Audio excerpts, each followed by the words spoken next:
Bienvenidos a Hemisférix, el podcast de fisioterapia y neurorehabilitación, presentado por Javier Sánchez Aguilar.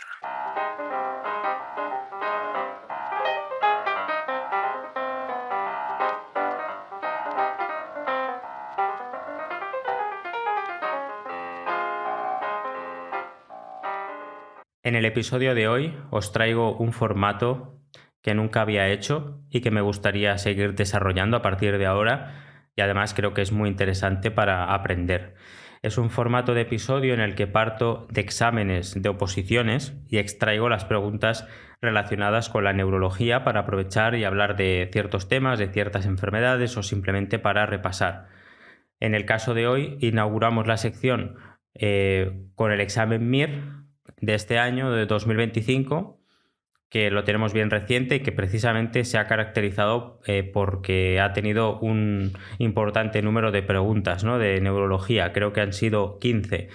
Es un examen, para quien no lo conozca, mítico, ¿no?, que se hace cada año para que los médicos en España, al terminar el grado, puedan elegir especialidad y hospital según el puesto en el que hayan quedado. También lo pueden hacer médicos que ya estén ejerciendo, ¿no? Es un examen que pueden hacer también personas que están trabajando, ¿no? En definitiva, lo pueden hacer médicos. Y es un examen que es muy largo, que tiene 210 preguntas, algunas con imágenes. Es un examen tipo test y que se destina a 4 horas y media de tiempo. Con los años ha ido cambiando el número de preguntas o el tiempo. Pero bueno, en general es un examen muy exigente que, bueno, yo seguro que conocéis a alguien que ha preparado este examen y todo lo que implica, el esfuerzo, la dedicación, el número de horas de estudio y, bueno, pues la cantidad de materia, ¿no?, que hay que estudiar, que aunque hoy en día hay muchas academias que te facilitan y te ayudan, pues eso no implica que luego no tengas que echar tus 8, 10, 12 horas o más de estudio al día, ¿no? Entonces, al margen de las preguntas de neurología, a mí es verdad que me fascina el examen MIR. Me gusta ver las tutorías, me gusta ver algunas de las clases que tienen colgadas en público, en abierto, y bueno, en general me gusta el conocimiento médico, ¿no? Entonces, este examen siempre me ha fascinado, pero desde que me dedico a la neurorehabilitación, pues me gustan más las preguntas que hacen de neurología, y siempre las miro cada año. Y bueno, pues este año me ha dado por aprovechar y, ver esas preguntas, ver cuáles he acertado, cuáles no, y hacer un resumen y una explicación de esas preguntas, ¿no? Y así aprovechar y hablar de ciertos temas y bueno, yo creo que tanto para estudiantes que me estéis escuchando como para profesionales de las ciencias de la salud y sobre todo de neurología, pues yo creo que está bien este formato así también caótico, aleatorio, ¿no?, con preguntas muy distintas para hacer repaso, para aprender cosas de neurología. Lo importante, aviso para navegantes, si eres una persona que me escucha por primera vez, pues decirte que yo no soy médico, soy fisioterapeuta, me dedico a la neurorehabilitación desde hace pues unos años, y al margen del cliché de lo que puedes pensar cuando escuchas fisioterapia, pues bueno, yo he podido trabajar muy intensamente con médicos, con neurólogos, que además se han caracterizado por ser muy didácticos con las sesiones clínicas, hablando de patología neurológica, ¿no? Todo lo profundo que se puede.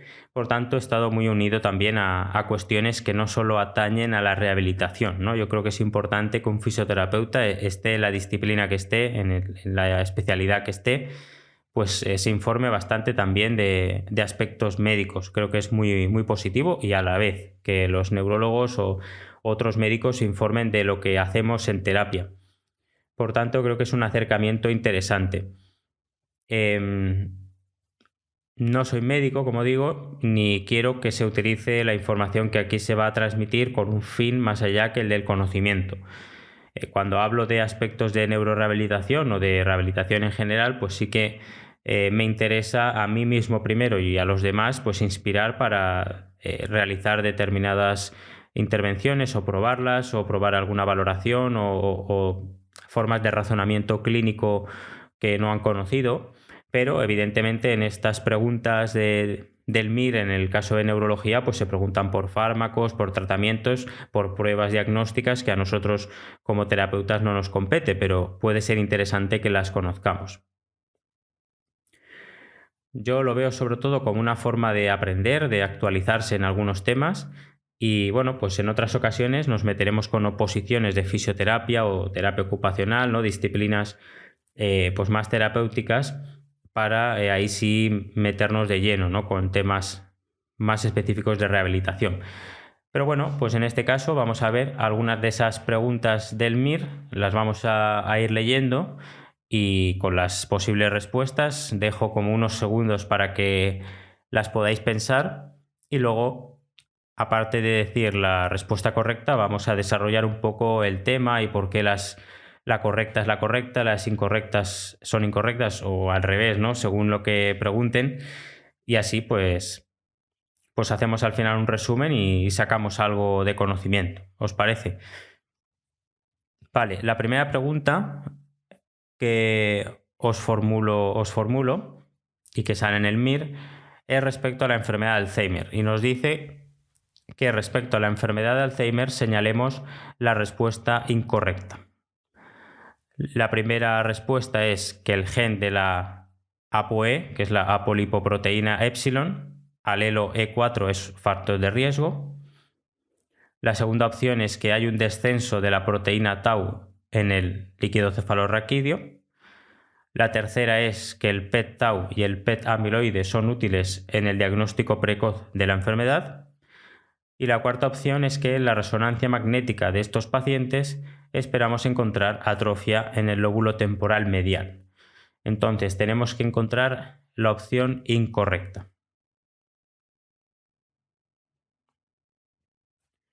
¿Lo tenéis?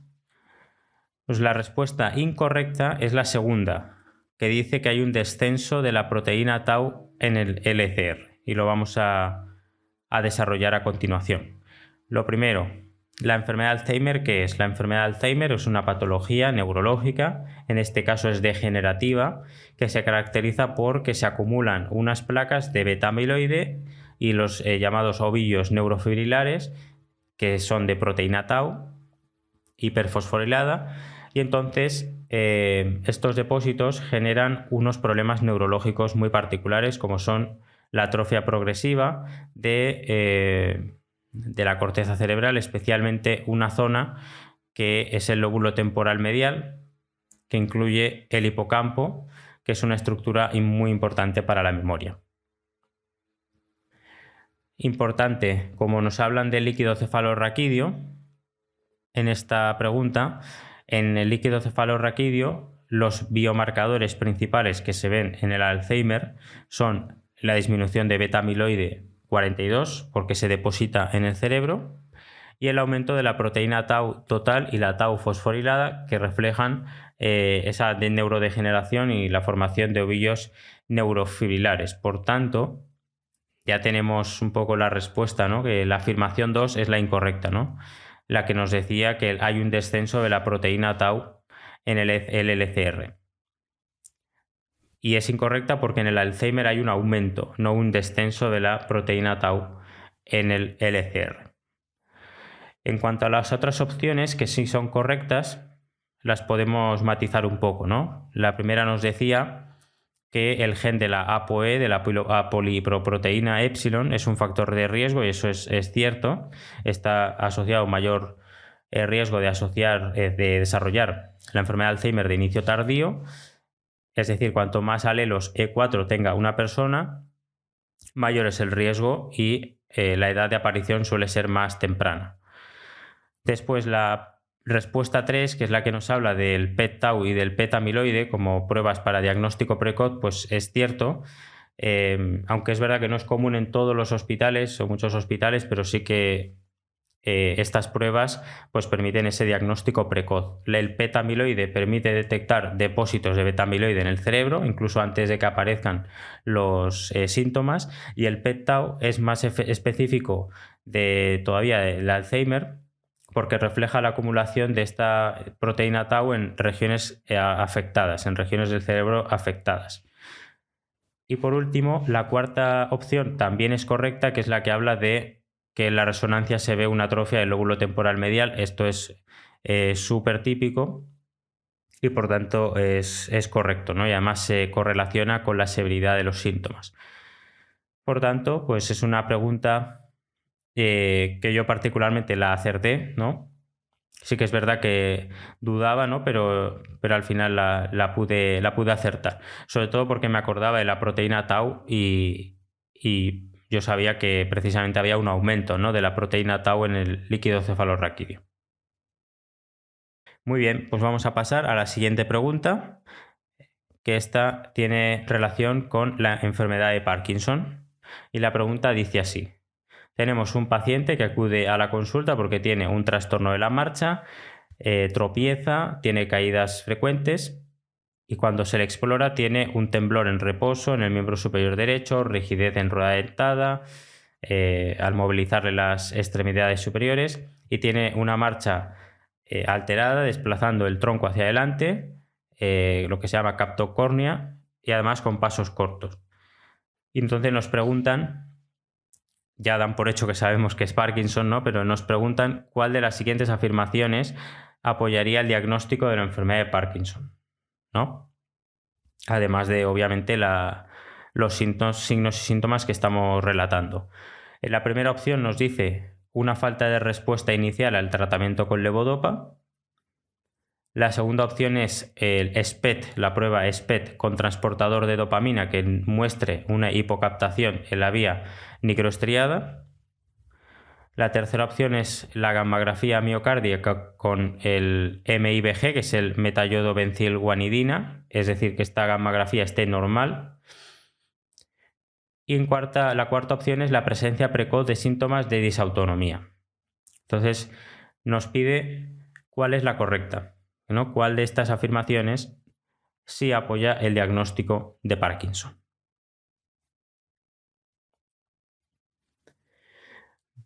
¿Lo tenéis? Vale, pues la respuesta correcta es la 2, la que nos habla de la prueba SPET con transportador de dopamina que muestre una hipocaptación en la vía nigroestriada.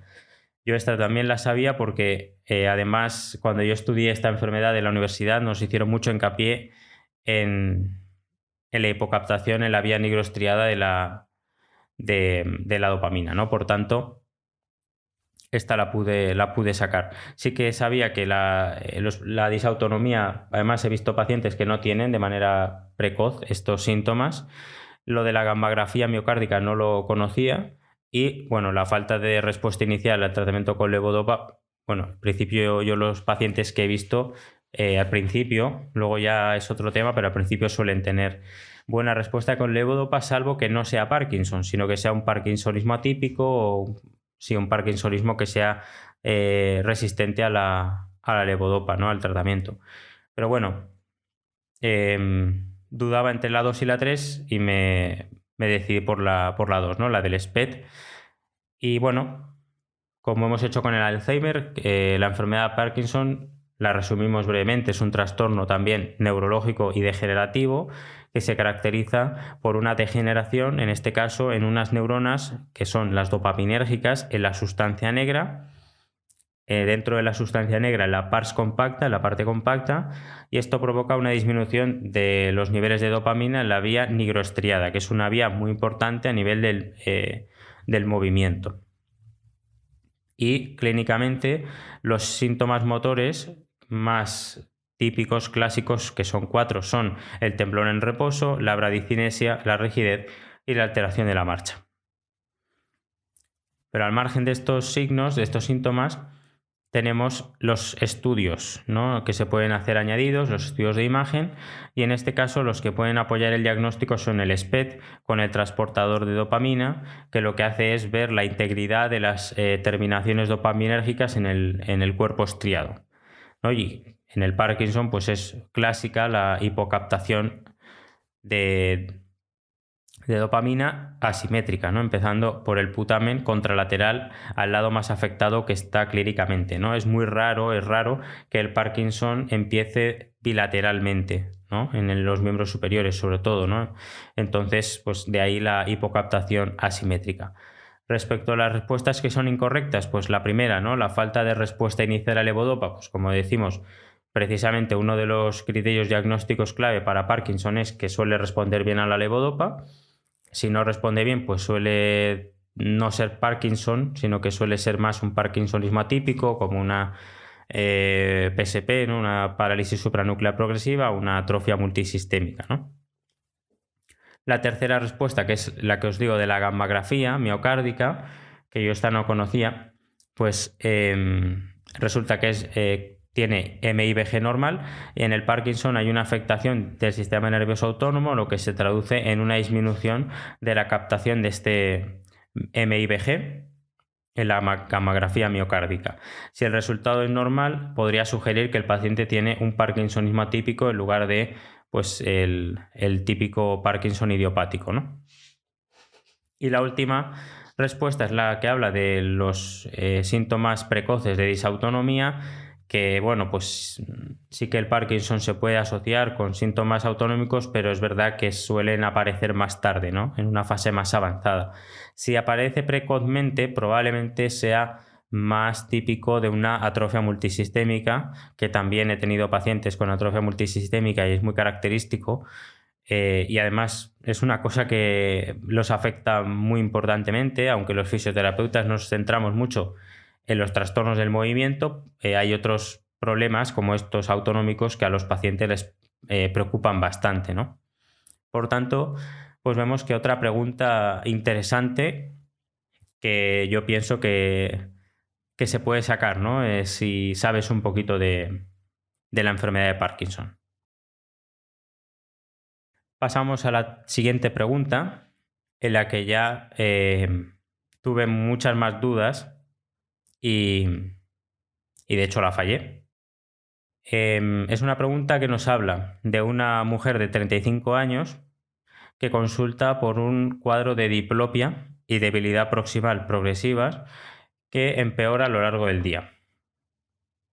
Se le hace una exploración neurológica y se ve que tiene voz nasal, tiene una tosis palpebral bilateral sin afectación pupilar, limitación para la abducción del ojo derecho y debilidad proximal con reflejos miotáticos conservados.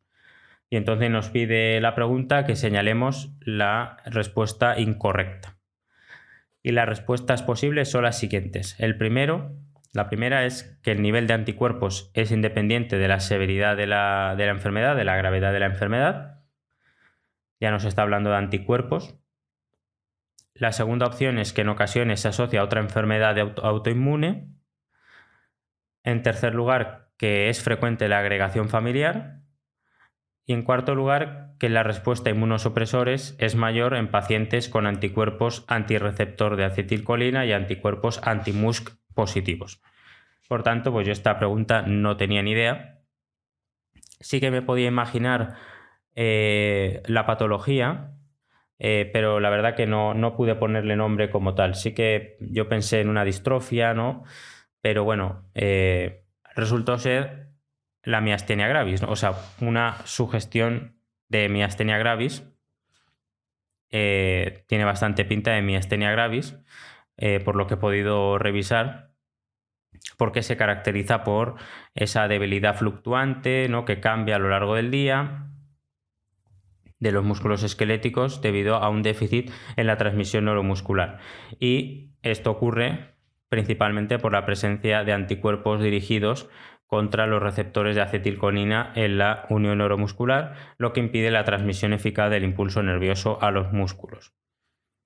En este caso, los síntomas más comunes son la diplopia y la tosis, la debilidad proximal, la fatigabilidad y la voz nasal y la disartria por la afectación vulvar.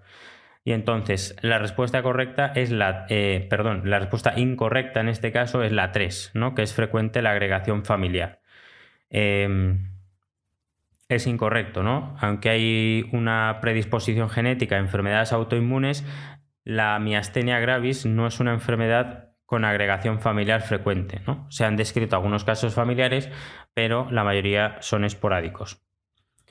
La primera respuesta, que es la de la asociación entre los niveles de anticuerpos y la gravedad de la enfermedad, pues esa sí es correcta. No hay una correlación directa entre la cantidad de anticuerpos y la severidad de los síntomas, ¿no? O sea, el nivel de anticuerpos es independiente de la gravedad de la enfermedad. La segunda respuesta es la que habla de que normalmente esta miastenia gravis no menciona la enfermedad, ¿no? Pero se quiere que presupongas que es miastenia gravis y nos dice que se asocia con otra enfermedad autoinmune en ocasiones. Y eso es verdad porque a veces se puede asociar a otras enfermedades como el lupus, la tiroiditis de Hashimoto o la artritis reumatoide. Y además, hasta el 10 al 15% de los pacientes tienen un timoma, por lo que se recomienda hacer una tomografía torácica en este caso. Y la última opción también es correcta, es la que habla de la respuesta a los inmunosupresores, que es mayor en pacientes con anticuerpos antirreceptor acetilcolina y los anticuerpos anti-MuSK positivos, ¿no? Pues aquí esta respuesta sería correcta, ya que estos pacientes pues, suelen responder bien al tratamiento más indicado, que es la piridostigmina y los corticoides, ¿no? Aunque, como menciona los anti-MuSK positivos, pues también suelen necesitar inmunosupresores más agresivos, como sería el rituximab. Por tanto, esta pregunta sí que es interesante. Yo creo que miastenia gravis no he tratado nunca. Distrofia sí, pero miastenia gravis no. Por tanto, yo creo que no la podía haber sacado, ¿no? Además, es una pregunta que ya te asume de partida que tienes que saber qué enfermedad es y a partir de ahí hacer las respuestas, ¿no? Entonces yo creo que era una pregunta difícil de sacar para los casos de los fisioterapeutas, ¿no?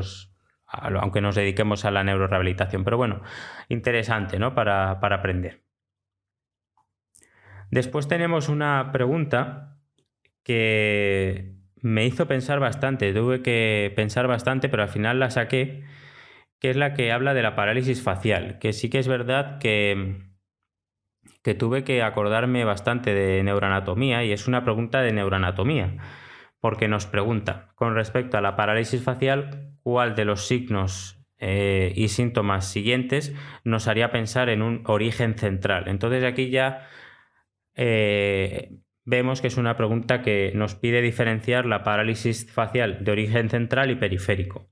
Que esto, pues un logopeda lo saca en 10 segundos, ¿no? Porque trabaja mucho con parálisis facial. Y es una pregunta que se puede sacar, ¿eh? Vamos a ver las respuestas. La primera respuesta es la presencia de ageusia, que está asociada a la parálisis facial, ¿no? La segunda es la presencia de hipoestesia o dolor en la región del pabellón auricular del mismo lado que la parálisis. La tercera opción nos dice que si la debilidad de los músculos faciales solo afecta a la mitad inferior de la hemicara afectada, pero no hay afectación de los músculos palpebrales ni de la frente. Y la última opción nos dice que si hay disminución de la secreción lagrimal en el ojo correspondiente al lado de la parálisis facial. ¿Vale? Entonces hay que pensar un poco, hay que recordar neuroanatomía y la respuesta correcta es la 3. ¿De acuerdo?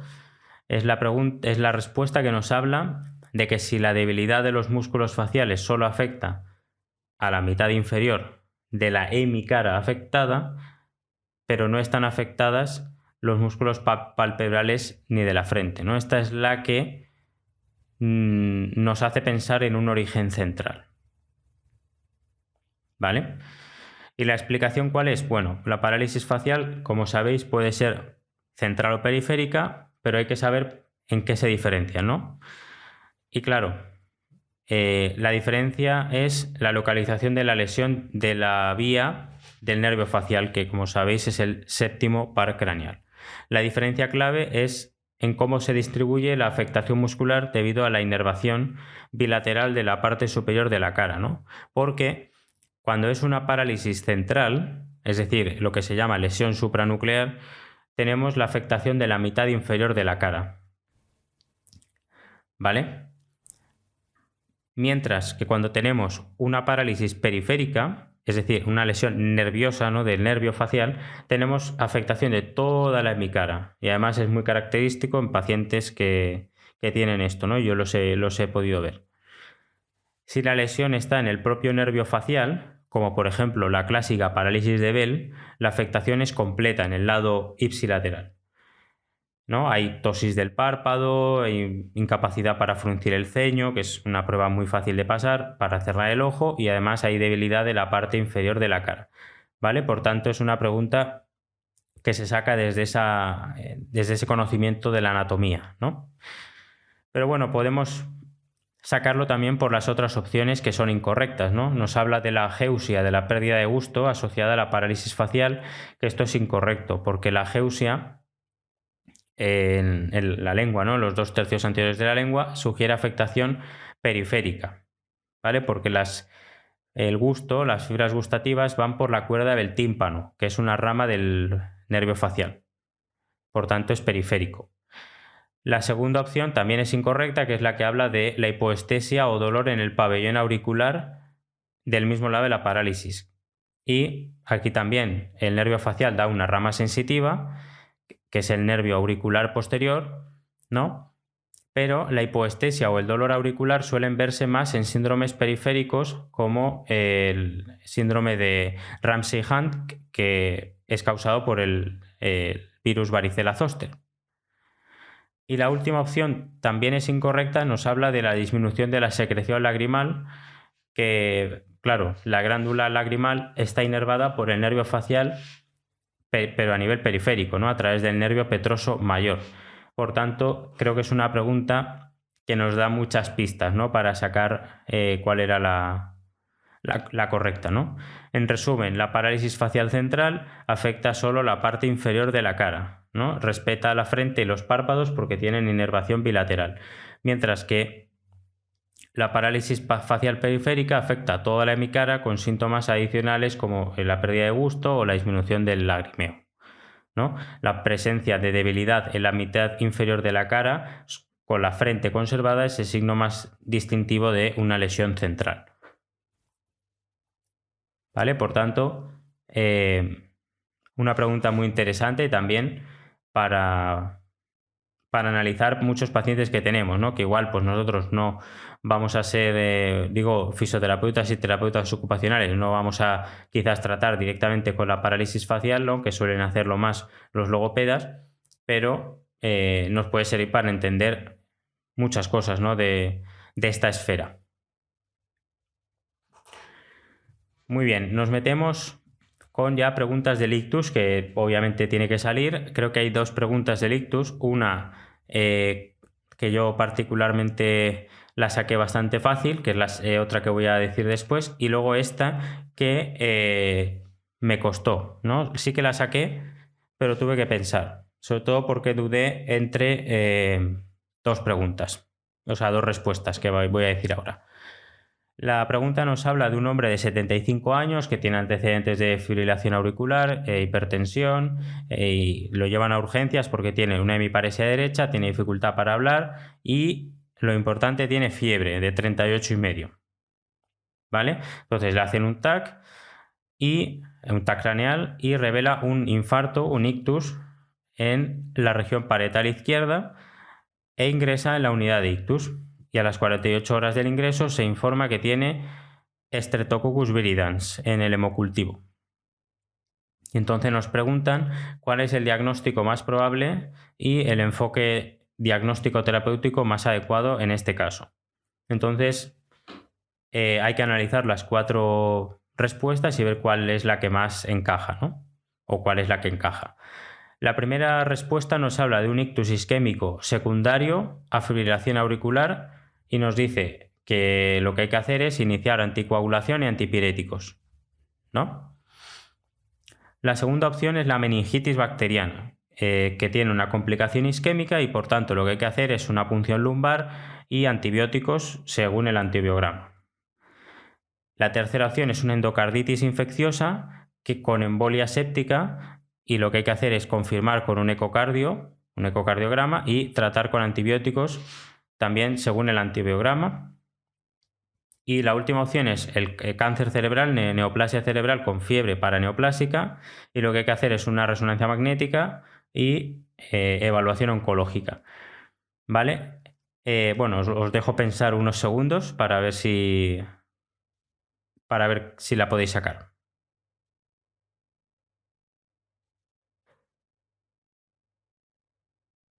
Vale.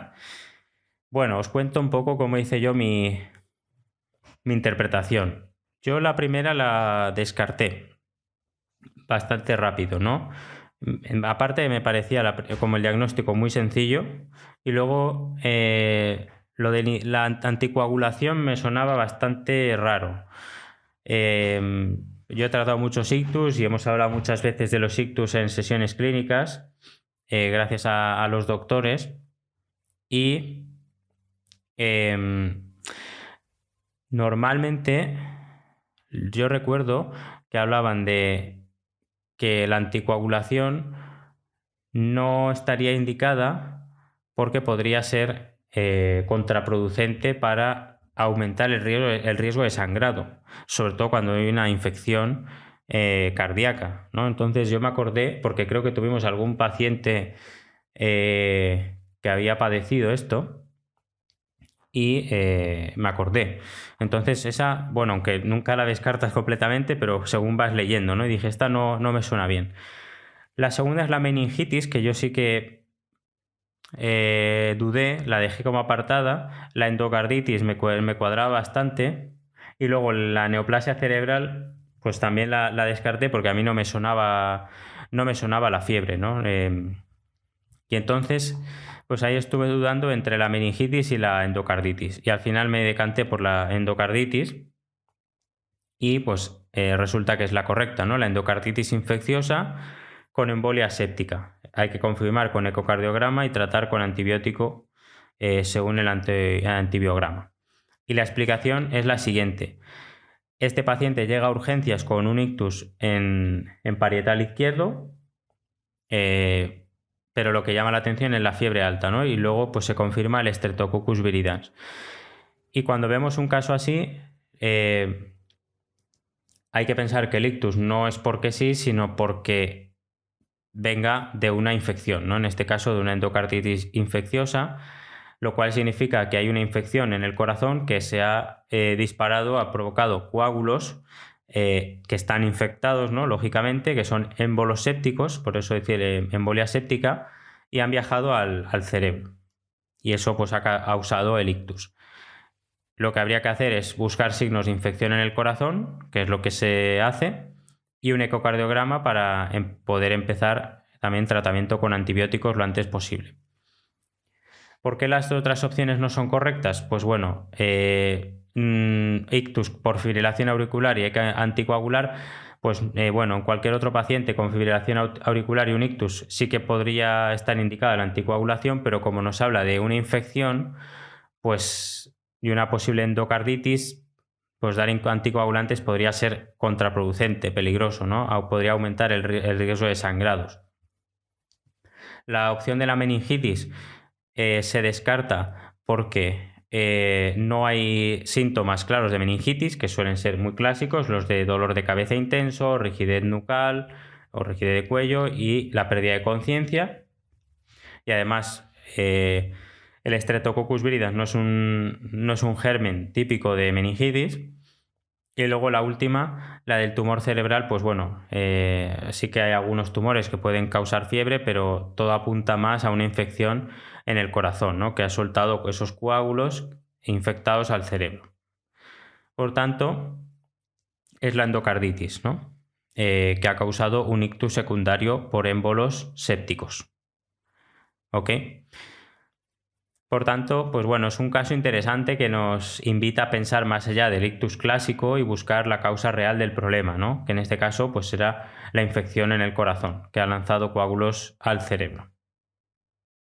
Y luego tenemos la pregunta yo creo que más asequible respecto al ictus que os comentaba antes, que nos habla de un hombre de 81 años que tiene antecedentes de hipertensión, de dislipemia y tiene Alzheimer leve, y entonces avisa a su familia porque se le ha encontrado en casa tirado en el suelo con, bueno, que no se puede mover, ¿no? Con la parte derecha paralizada. Y llega al hospital con código ictus y le hacen la exploración y tiene pues una hemiplegia derecha, afasia global, hemianopsia derecha, parálisis facial derecha, supranuclear. Y aquí viene lo importante, lo que hay que saber para poder sacar la respuesta, y es que en el TAC craneal ven o se informa de un aspect 8, ¿no? Sin datos de sangrado. Y nos dice que en el angiotac hay oclusión del segmento M2 de la división anterior de la arteria cerebral media izquierda. Y nos pregunta cuál sería el mejor tratamiento en este momento. Aquí nos habla de tratamientos muy conocidos, pero claro, tienes que saber esto del aspect y de los segmentos de la arteria cerebral media. Y entonces nos habla de la primera opción de la fibrinolisis con alteplasa o el RTPA, el doble antiagregación y estatinas. Luego, manejo conservador por los antecedentes del paciente. Y por último, la trombectomía mecánica. Aquí me pongo en la piel de los fisioterapeutas o TEOs que me estén escuchando, pues seguramente si han trabajado con pacientes con ictus y además han tenido relación con médicos, pues seguro que les suena esto, ¿no? De la fibrinolisis, de la trombectomía. Pero claro, igual no es tan común saber esto del aspect o de los segmentos de la arteria cerebral media. Entonces, claro, lo primero que tenemos que hacer es saber lo que es el aspect, ¿no? El aspect es una escala que utilizan los médicos para evaluar el daño cerebral en un ictus isquémico en la arteria cerebral media. Y se hace con un TAC sin contraste. Entonces, dependiendo de lo que vean los médicos en esta escala, deciden si el paciente se puede beneficiar más de una reperfusión con trombólisis intravenosa, lo que se llama la alteplasa o el RTPA, o la trombectomía mecánica. Es decir, o quitar el trombo directamente mecánicamente o poner una medicación para romperlo con pues, lo que se llama trombólisis, ¿no? Y así pues reperfundir. ¿Cómo funciona esta escala? Pues bueno, lo que se hace es dividir el territorio de la arteria cerebral media en 10 regiones dentro del hemisferio cerebral que está afectado, y digamos que esto es como que empiezas con 10 puntos, que es como la puntuación máxima, y dependiendo de lo que tienes mal, pues te van quitando puntos, ¿no? Así me lo explicaron a mí. Entonces, son 10 regiones y se quita un punto por cada región que esté mal, ¿no? Que tenga signos de infarto en el TAC, ¿no? Y esto, bueno, a veces es complicado, ¿no? Pero se puede ver por la pérdida de diferenciación entre sustancia gris y sustancia blanca, la hipodensidad, todos esos aspectos de imagen.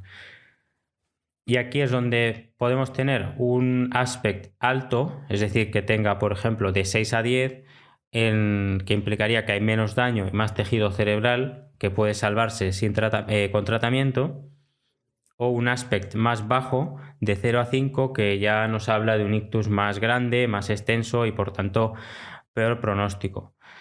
La interpretación clínica que se suele hacer es que los aspect de 6 o más se consideran buen candidato para trombectomía mecánica. Y un aspect, además, todavía mejor, de 7 o más, 7-8, pues indica que la lesión es pequeña y hay buen pronóstico con la trombólisis. Pero si el aspect es 5 o menos, ya es cuando tenemos esta respuesta, ¿no? Del tratamiento conservador, porque hay un infarto muy extenso y hay mucho riesgo de hemorragia con reperfusión, ¿no? O sea, podemos hacer más daño con el tratamiento de reperfusión. Por tanto, nos está hablando en la pregunta de que este paciente tiene un aspect 8, por tanto, es un aspect alto. Por tanto, el infarto aún no es muy grande y se puede hacer una trombectomía mecánica para intentar recuperar el flujo sanguíneo y salvar el tejido cerebral. ¿Ok? Además, nos habla de esto del segmento M2, ¿no? Nos dice que hay una oclusión del segmento M2 de la parte anterior de la arteria cerebral media izquierda. Entonces, ¿qué significa esto de oclusión de M2? Significa que es un vaso grande, ¿vale? Un vaso accesible. Por tanto, es muy indicador de trombectomía mecánica, ¿no? Mientras que es un segmento más distal, pues obviamente no es buen acceso para una trombectomía mecánica. ¿Vale? Entonces, pues gracias a esos dos aspectos específicos, ¿no? Sacamos que la respuesta correcta es la trombectomía mecánica. ¿Por qué no es la fibrinolisis? Pues bueno, estaría indicada si el paciente llega dentro de las primeras 4 horas y media desde el inicio de los síntomas, pero en este caso hay una oclusión grande en M2 y por tanto la trombectomía tiene mejores resultados en este contexto, ¿no? Aunque hay algunos casos en los que sí se puede combinar esta trombectomía con la trombólisis si no hay contraindicaciones. Luego, en la segunda opción de doble antiagregación y estatinas, pues no, que bueno, la doble antiagregación básicamente es la aspirina y el clopidogrel, que sí sería útil para prevenir nuevos eventos en AITs, ¿no? En ataques isquémicos transitorios o en ictus pequeños, pero aquí tenemos una oclusión bien grande, por tanto lo que hay que hacer es reperfundir urgentemente, ¿no? Además que puede generar una mejora muy grande. La otra opción que descartamos es el manejo conservador por los antecedentes del paciente, y aquí claro, uno puede dudar porque como nos habla de Alzheimer leve, pero bueno, no es una contraindicación para el tratamiento invasivo, ¿no? Porque además está muy demostrada la mejora de la funcionalidad de funcionamiento cerebral con la trombectomía, ¿no? A nivel de la reperfusión. Por tanto, es una pregunta muy interesante, ¿no? Para aprender y para que sepamos lo que es el aspect y los segmentos de la arteria cerebral media, porque lo podemos ver en informes, ¿no? Y así poder entender por qué los médicos han hecho una u otra cosa en el tratamiento. ¿Vale? Por tanto, otra pregunta de ictus que yo en este caso la saqué, ¿vale? Porque me acordaba de eso. Además, salía varias veces, ¿no? En algunos informes que he leído, y por tanto me pude acordar. Ok, después tenemos una pregunta que también es interesante, ¿no? Sobre cefaleas. Entonces, nos preguntan por una mujer de 55 años que consulta porque tiene una cefalea con sensación de presión bilateral que no asocia fotofobia, náuseas ni vómitos. La paciente puede realizar sus actividades diarias habituales porque el dolor es de una intensidad moderada.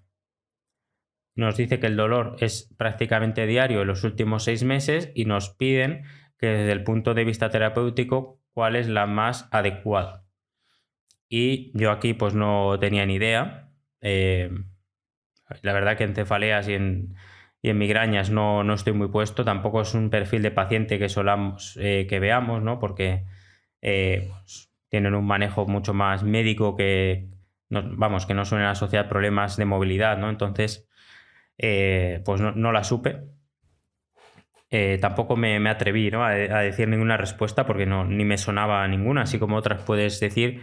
Aquí la verdad que no tenía mucha idea. Y bueno, pues por tanto vamos a aprender algo, ¿no? La primera opción que nos dan es el tratamiento analgésico simple con paracetamol diario los días que tenga dolor. La segunda opción es el tratamiento con triptanes en el momento agudo de la cefalea los días que sea más intensa. La tercera opción es el tratamiento preventivo de entrada con betabloqueantes de tipo propanolol a dosis entre 40 y 160 miligramos al día entre 3 y 6 meses. Y la última opción es el tratamiento preventivo de entrada con amitriptilina a dosis bajas entre 25 a 50 miligramos por día y mantenerlo entre 3 y 6 meses. Por tanto, por técnica de examen, uno puede pensar en la 3 y 4, ¿no? En el tratamiento preventivo, que además nos puede sonar de que sea lo más recomendable, ¿no? Más que las otras dos opciones. Pero claro, aquí hay que saber pues, la diferencia entre los tratamientos que se proponen, ¿no? Y la respuesta correcta es la 4. Es el tratamiento preventivo de entrada con amitriptilina a dosis bajas entre 25 y 50 miligramos al día y mantenerlo entre 3 a 6 meses. Y aquí, como en otra pregunta, en otras preguntas que hay en el MIR, aquí tienes que saber la patología y después es una pregunta sobre el tratamiento, pero claro, tienes que saber también la patología. Y en este caso es una cefalea tensional crónica, que es el tipo de dolor de cabeza más común, que se caracteriza por la sensación de presión o banda alrededor de la cabeza a nivel bilateral. No está asociado a fotofobia, a vómitos, a náuseas, que son más típicos de la migraña, y es frecuente y persistente, ¿no? Y nos habla de que prácticamente es diaria durante 6 meses, lo cual pues implica una cronicidad. Cuando las cefaleas tensionales son frecuentes o crónicas, no basta con tratar el dolor cuando aparece, sino que lo que hay que hacer es un tratamiento preventivo. Y aquí es donde entran las dos respuestas últimas que nos dan, ¿no? La amitriptilina, en este caso, es un antidepresivo tricíclico en dosis bajas que sí que sería el tratamiento de primera elección para la cefalea tensional crónica. Las otras opciones no son correctas. Primero, el paracetamol diario no agudo cuando el paciente tenga dolor, pues no está indicado, porque además el uso excesivo de paracetamol puede llevar incluso a cefalea por abuso de medicación. Luego los triptanes, pues los triptanes son para la migraña, no están indicados para la cefalea tensional. Y luego el propanolol, que es un beta bloqueante, pues se usa para prevenir, pero para migraña, ¿vale? No tiene evidencia suficiente para la cefalea tensional. Por tanto, pues sería la amitriptilina a dosis bajas como tratamiento preventivo de entrada, ¿vale?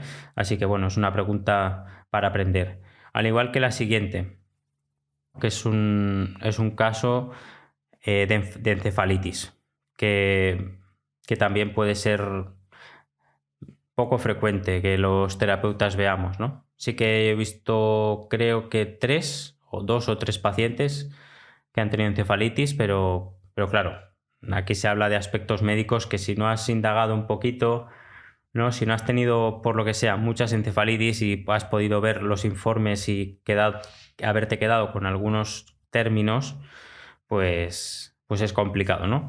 En este caso nos habla de una mujer de 18 años que no tiene antecedentes de interés ni consumo de tóxicos e ingresa en planta porque tiene un cuadro de alteración conductual con ansiedad, agresividad e ilusiones visuales. Durante su ingreso lo que se ve es que tiene una crisis convulsiva junto con discinesias orolinguales y distonía del pie izquierdo. Y 2 semanas antes sí que había tenido un cuadro de diarrea, de náuseas y vómitos autolimitados. Por tanto, ya nos orienta un poco más. Entonces, nos habla de señalar la respuesta incorrecta. Y nos habla, en primer lugar, de la encefalitis anti-NMDAR, ¿no? Que sería la encefalitis autoinmune más frecuente. Nos afirma eso. En segunda opción, que la resonancia magnética con hiperseñal hipocampal es patognomónica de la enfermedad. En tercer lugar, que existe una fuerte asociación con patología tumoral. Y en cuarto lugar, que el pronóstico habitualmente es favorable. ¿Vale? Pues pensamos un poco las opciones. Y la respuesta incorrecta, en este caso nos pide la incorrecta, es la segunda, ¿no? La resonancia magnética con hiperseñal hipocampal es patognomónica de la enfermedad. Esto no es cierto, ¿vale? Y aquí también, como antes, tienes que saber con el cuadro que te dan la enfermedad más probable, que en este caso la opción más probable es la encefalitis autoinmune anti-NMDAR. que es una enfermedad en la cual el sistema inmunitario ataca al propio cuerpo, a los receptores NMDA del cerebro, afectando a la función neuronal. Los síntomas más habituales pues incluyen alteraciones psiquiátricas, como hemos visto, la ansiedad, agresividad, alucinaciones, crisis epilépticas, movimientos anormales y luego síntomas autonómicos y prodrómicos como fiebre, náuseas, vómitos, etcétera, ¿no? Diarrea, que en este caso semanas antes la había tenido la paciente. Por tanto, encefalitis anti-NMDAR es la opción más correcta. Las otras no son, o sea, es la correcta, por tanto, la opción que tenemos que señalar como incorrecta es la segunda, ¿no? Que la resonancia magnética con hiperseñal hipocampal es patognomónica de la enfermedad.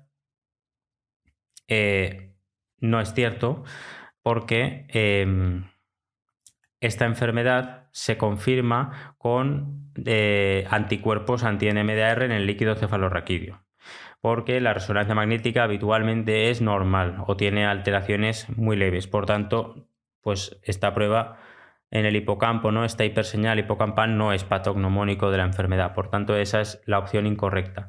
Las otras opciones son las correctas, que es la que habla de que la encefalitis anti-NMDAR es una enfermedad autoinmune, la encefalitis autoinmune más frecuente, que existe una fuerte asociación con patología tumoral porque está asociada a teratomas ováricos. Por tanto, hay que tener mucho cuidado con hacer un estudio, ¿no? Con ecografía o resonancia pélvica para descartar este tumor. Y luego el pronóstico habitualmente es favorable, esto es correcto, pero bueno, suelen responder bien con inmunoterapia o incluso si hay un tumor asociado reseccionarlo, ¿no?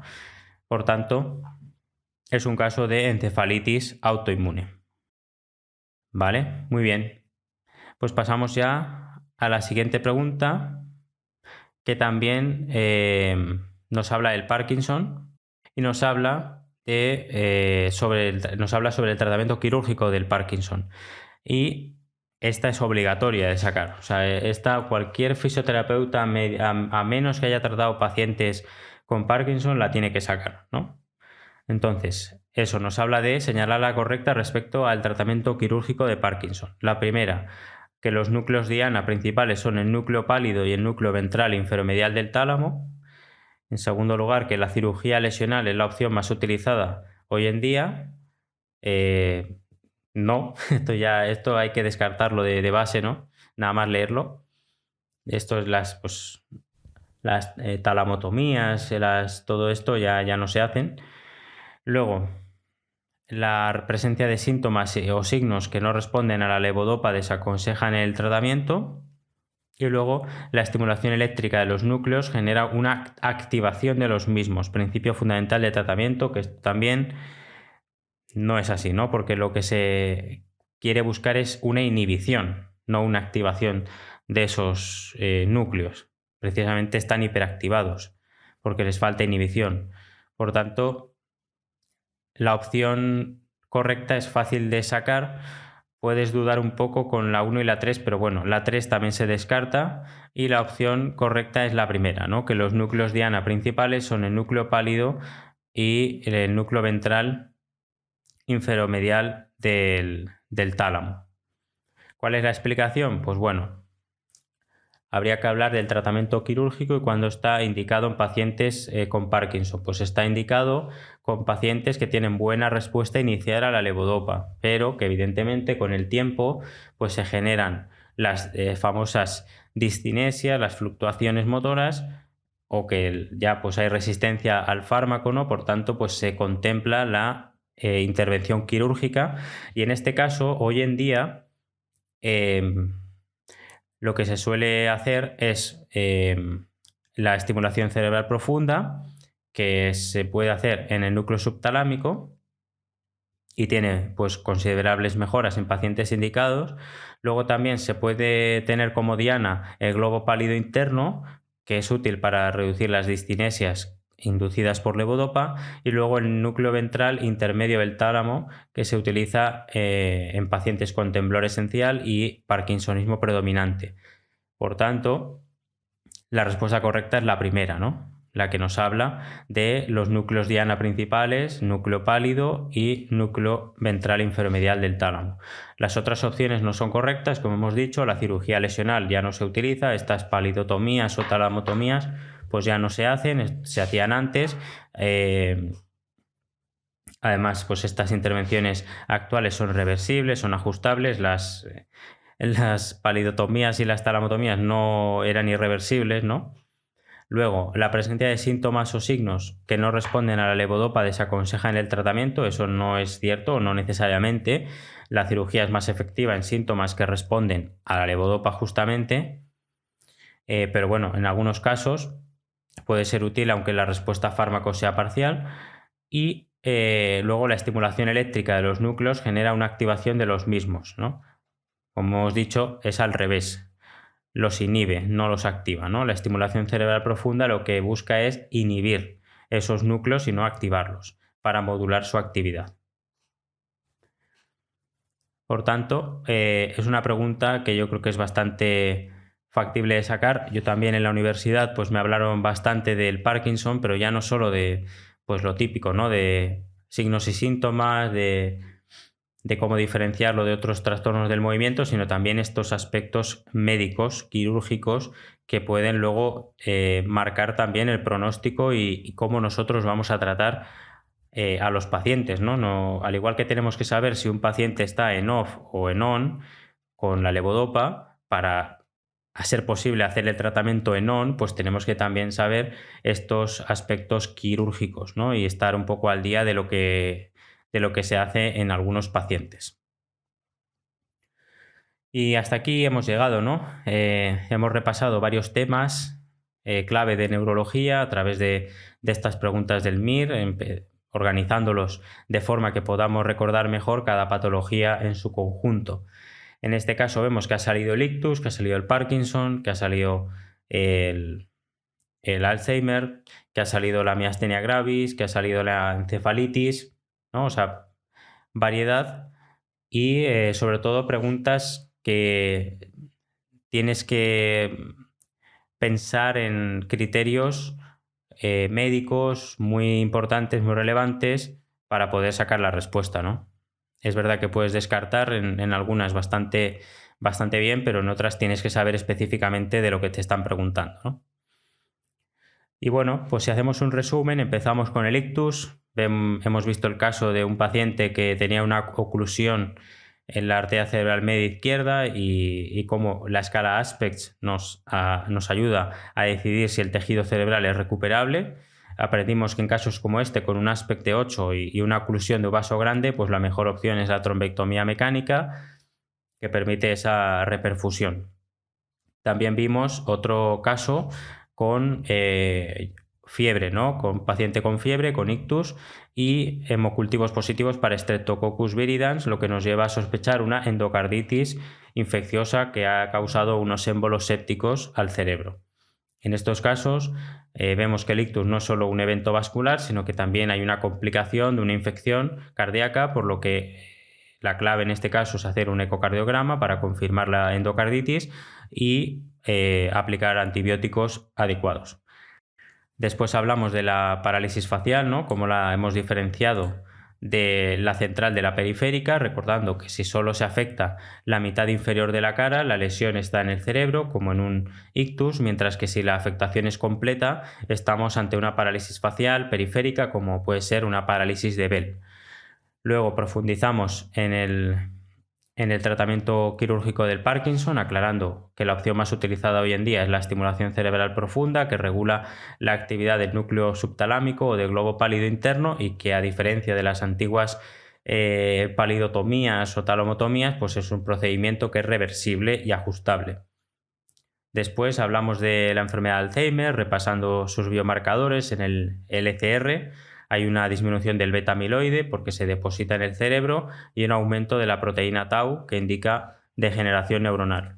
También vimos que el beta amiloide y el PET tau pueden ayudar a detectar la enfermedad en fases tempranas. En cuanto a otras enfermedades neurológicas, repasamos la cefalea tensional crónica, caracterizada por un dolor en banda, sin fotofobia, sin náuseas, que aparece casi a diario, y en estos casos el tratamiento más adecuado no solo es el agudo, sino el preventivo, ¿no? La amitriptilina a dosis bajas, ya que el uso excesivo de analgésicos como el paracetamol pues puede generar una cefalea por abuso. También analizamos la encefalitis anti-NMDAR, que es una enfermedad autoinmune que puede comenzar con síntomas psiquiátricos como alucinaciones, cambios de conducta, pero que evoluciona con convulsiones, con movimientos anormales. Y es importante sospecharla en personas jóvenes con este cuadro y buscar un teratoma ovárico en el caso de las mujeres, ya que su extracción mejora el pronóstico. Y por último, repasamos la miastenia gravis, que es una enfermedad autoinmune que afecta a la transmisión neuromuscular y provoca debilidad fluctuante, especialmente en los músculos oculares y proximales.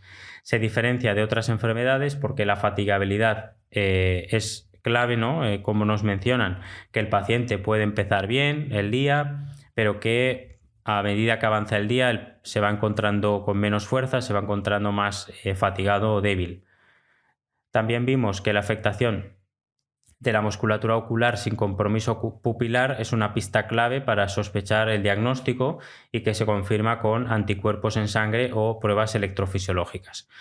Como tratamiento, los pacientes responden bien a los inmunosupresores y a fármacos como la piridostigmina, aunque en algunos casos es importante buscar un timoma, ya que su resección puede mejorar los síntomas. Y este sería un poco, pues, todo lo que hemos visto, ¿no? Claro, sería interesante poder hablar de las preguntas con imágenes que hay en el MIR, que eran unas cuantas, pero bueno, en este caso, pues yo creo que con las preguntas tipo test de escritas, ¿no? Como tal, pues es bastante suficiente para nuestro motivo, ¿no? Que era repasar algunas cosas, aprender otras y así, pues, por ejemplo, si es el caso del ictus, estemos atentos en los informes a ver si aparece algo del aspect o, por ejemplo, si tenemos Alzheimer, pues los biomarcadores en el líquido cefalorraquídeo, etcétera, ¿no? Luego hay otros casos que para rehabilitación no son tan trascendentales como las migrañas, las cefaleas, a veces las encefalitis, entonces pero igualmente nos sirve para entender el funcionamiento del sistema nervioso, de lo que lo afecta, de cómo se altera y por tanto nos acercamos un poco al lenguaje médico, que eso hace que también nos tomen un poco más en serio, ¿no? Que estamos en ese camino todavía de que nos tomen en serio, pero bajo mi experiencia también hay que ganárselo, ¿no?